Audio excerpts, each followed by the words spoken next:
Oi pessoal, sejam muito bem-vindos ao Cantinho do Xavier de novo.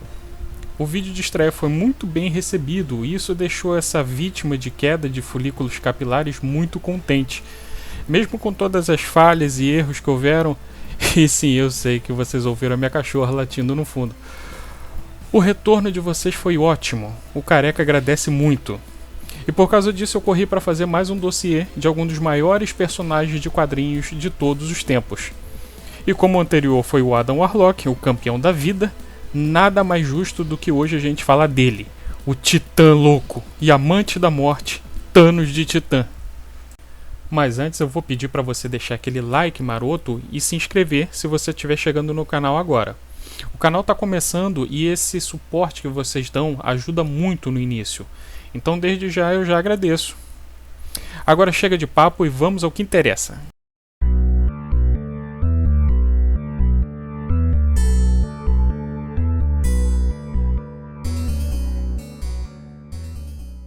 A história do Thanos começa em 1973, com o Roy Thomas. Quem viu o primeiro vídeo do canal já sabe que o Roy foi o cara que deu nome e um novo direcionamento ao Adam Warlock, mas não foi o criador do cara. Ficou confuso? Eu vou deixar um link para o vídeo do Adam aqui embaixo para você entender. Bom, em 1973, o Roy era editor do Homem de Ferro, e ele estava querendo trazer sangue novo para a revista. Então ele traz um cara que tinha acabado de sair da faculdade, chamado Jim Starlin, que mais tarde também trabalharia na revista do Adam Warlock. Ele traz o Jim para fazer o roteiro e os desenhos da revista. Doido como o Jim é... Opa, esse aí não é o Jim. O Jim resolve enfiar um personagem que ele tinha idealizado numa aula de psicologia sobre controle de raiva. Vejam só vocês. Era uma espécie de deus da morte, roxo e de armadura. Um cara chamado Thanos. Agora, muita gente diz que o Thanos foi copiado do Darkseid da DC. Mas na verdade o Jim se inspirou inicialmente no Metron. Foi o Roy que pediu para ele dar uma bombada no Thanos. Ok, isso não pegou muito bem. Deixar ele mais forte, ok? E consequentemente mais parecido com o Darkseid. Mas se você analisar a armadura da primeira aparição do Thanos, você vai ver que ela ainda tem uns traços do Metron mesmo. E sim, eu concordo com você que essa primeira aparição o Thanos era bem feinho. Não que em algum momento da vida dele ele já tenha sido bonito, né? Mas enfim.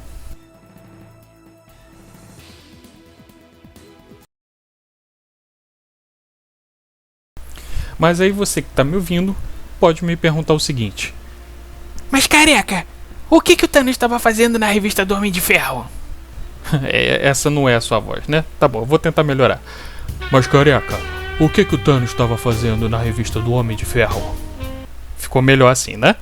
Bom, o Thanos ele estava em conflito com um carinha chamado Drax o Destruidor. Esse aí mesmo. Porém no início ele era bem diferente dos filmes. Nos quadrinhos, o Drax era um cara chamado Arthur Douglas. Ele estava viajando na estrada com a filha, Heather, e a mulher, Yvette, e por causa da nave do Thanos, ele deu de cara num poste e todos eles morreram. A alma dele foi capturada pelo deus do tempo Cronos, porque ele tinha uma treta com o Titã. Aí o Cronos usa o rancor do Arthur por ele, a filha e a mulher terem morrido por causa do Thanos e o transforma no Drax, o Destruidor, uma espécie de anti-Thanos. Um cara cuja única programação da vida é matar o Thanos. Aí o Drax sai desembestado atrás do Thanos e acaba capturado. Ele manda então uma mensagem telepática pedindo ajuda e essa mensagem é recebida por quem está mais próximo. Adivinha quem? Tony Stark. Quadrinhos são bem loucos, né? Vale lembrar que a filha do Arthur, a Heather, não morreu de verdade.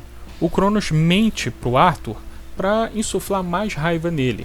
Na verdade, o Cronos pegou a Heather, levou para uma das luas do planeta Saturno para ela virar uma sacerdotisa careca e que costuma usar muita pouca roupa.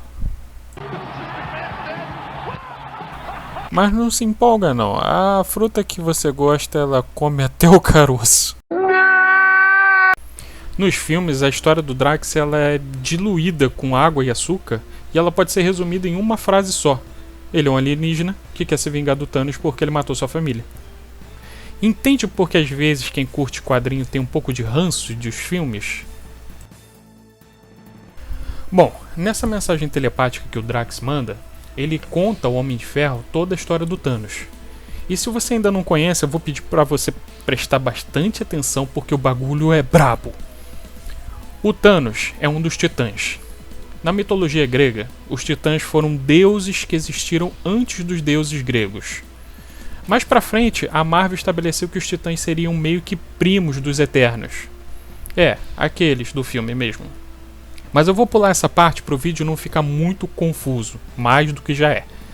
Depois eu posso fazer um outro vídeo só falando dos Eternos, ok? Os Titãs são uma raça super avançada que saiu da Terra e foi morar em Titã. Veja só vocês, uma das luas de Saturno. Esse povo era comandado por um homem chamado Alars. Alars tinha 2 filhos, Eros e Thanos. E sim, esse trocinho aí é o Star Fox que aparece em Eternos. Agora, só consertando uma informação do primeiro vídeo, eu falei que o People Troll precisava urgentemente aparecer no MCU. E ele já apareceu, ele aparece na cena pós-créditos dos Eternos. É que o Careca tem uma péssima mania de não ver as coisas no lançamento, nem meses depois do lançamento, e eu ainda não vi Eternos. Mas, agora, a gente já pode dizer que ele faz parte do MCU sim. E sabe o que é mais engraçado? Que nessa primeira revista que ele aparece, não só o Thanos era roxo, mas todos os outros titãs também eram. Mas isso foi alterado logo na outra edição que ele aparece. O Thanos ele era a ovelha negra da família. E enquanto o Eros era bonzinho, o Thanos era o capeta em forma de guri. Existem várias versões do que o Thanos aprontou em Titã. Mas basicamente ele reúne um grupo de piratas espaciais e destrói toda a civilização com bombas atômicas, matando inclusive a própria mãe. E esquece esse negócio de matar metade das pessoas para evitar que os recursos acabem e tal. Isso foi algo que foi criado só para dar uma humanizada no personagem no cinema. A princípio o Thanos do quadrinho seria só um psicótico mesmo. Por isso que ele é carinhosamente chamado de Titã Louco. Mas, segundo as revistas de fofoca que rolavam lá em Titã na época, o Thanos começou a ficar meio biruta quando ele começou a conversar com a Morte. Sabe a Morte? Aquela caveirinha com capuz que aparece com a foice e te leva embora? Essa aí mesmo. Basicamente o Thanos é apaixonado pela Morte. E enquanto alguns de nós homens, quando estamos apaixonados, fazemos tatuagem com o nome da menina, pagamos faculdade, lavamos as roupas dela, o Thanos ele na verdade ele quer matar todo mundo só para agradar a Morte.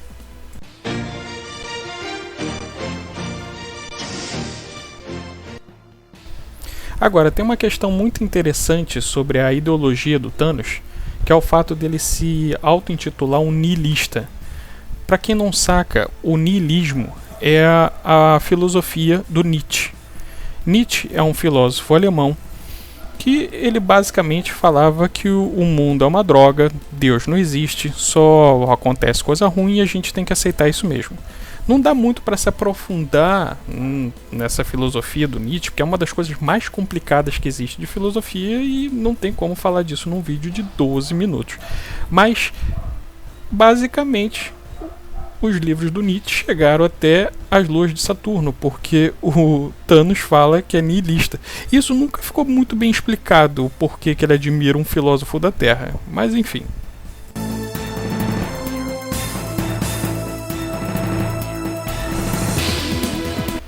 E é isso aí, é basicamente isso. Nos quadrinhos o Thanos é um gado cósmico. Mas por outro lado ele é conhecido como um dos maiores estrategistas do universo Marvel. Ele nunca entra numa luta sem ter um plano B, C, D, E, F, G, H. O Jim costuma dizer que a maioria dos outros roteiristas não sabem escrever histórias boas pro Thanos, porque a maioria o representa como um vilão fortão genérico qualquer que quer destruir ou dominar o mundo. Apesar de ser sim muito poderoso, a maior força do Thanos é a capacidade dele de pensar à frente dos inimigos. Enfim, Aí, o Ferroso ajuda o cara de abacate a derrotar o Homem Berinjela e eles viram grandes amigos. Depois disso, o Jim Starlin começou a trabalhar na revista do Capitão Marvel. E aí, como ele sempre faz, ele resolveu trazer o Thanos com ele na bagagem e enfiou ele na história. E sim, você ouviu certo, o Capitão Marvel. O Careca vai acabar com o dia das meninas que estejam vendo o vídeo e não saibam disso, mas no começo a Carol Danvers era só uma ajudante seminua do Capitão Marvel. Saca o Batman que tem a Batgirl, o Superman que tem a Supergirl? Então, o Capitão Marvel tinha a Miss Marvel. Lembrando que a gente está falando dos anos 70 aqui, ok? Só lá para 2012 é que a Carol foi alçada ao posto de Capitã Marvel, super poderosa, boladona, bababá, bababá. Não sei se deu para perceber, mas o Careca aqui tem um certo rancinho dela, né? E vocês vão entender o porquê em alguns segundos. Mas vamos voltar para a revista do Capitão. O Capitão é um alienígena Kree chamado Mar-Vell. Sacou o trocadilho? Ele foi mandado para a Terra para espionar a humanidade e ele acaba se apegando ao nosso planeta.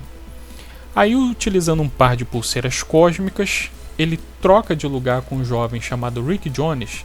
Enquanto um está lutando, o outro está numa dimensão cósmica.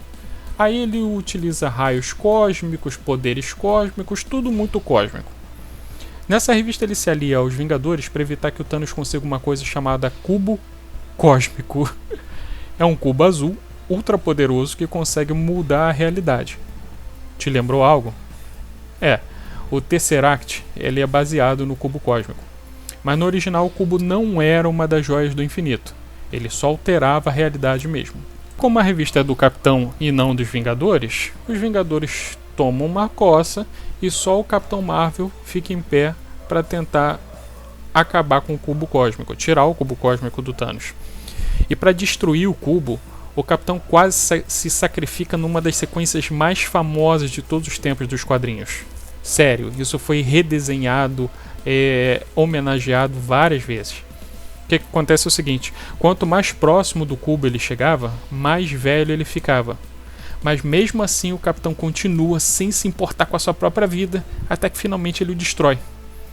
Aí o Capitão recebe o respeito dos heróis e passa a ser considerado dentro do universo Marvel como um dos maiores heróis de todos os tempos. Entendeu agora por que o Careca não gosta da Carol Danvers? Por causa dela, ninguém com menos de 30 anos conhece o Capitão. E no filme dela, o Capitão foi reduzido a isso. Sim, no filme da Capitã Marvel, o Capitão Marvel é a Marília Gabriela. Eu vou conversar com ele hoje, uma pessoa que...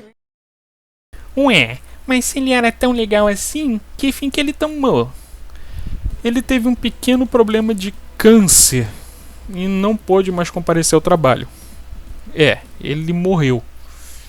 Ao tentar impedir que uma bomba de gás venenoso explodisse, ele acaba contraindo a doença e acaba morrendo em Titã, cercado de todos os heróis Marvel. A história da morte dele é uma das revistas mais bonitas, uma das coisas mais legais dos quadrinhos de todos os tempos. Mas a Marvel vira e mexe, arruma um jeito de trazer ele de volta de alguma forma. Ok, e o Thanos? Depois do cubo ser destruído, ele foge. E como todo bom vilão, começa a trabalhar já em um novo plano. Um plano que envolve 6 joias super poderosas. Mas... isso vai ter que ser um assunto para outro vídeo. Esse vídeo já tá grande e o Careca vai dar uma de João Kleber sim e deixar vocês esperando uma parte 2. Senão esse vídeo ia ter umas 2 horas. Por isso, essa é a hora de você ir ali embaixo, se inscrever e clicar no sininho para você receber o próximo vídeo fresquinho e quentinho assim que ele sair. Então, pessoal, é isso. Beijo nas crianças e tchau!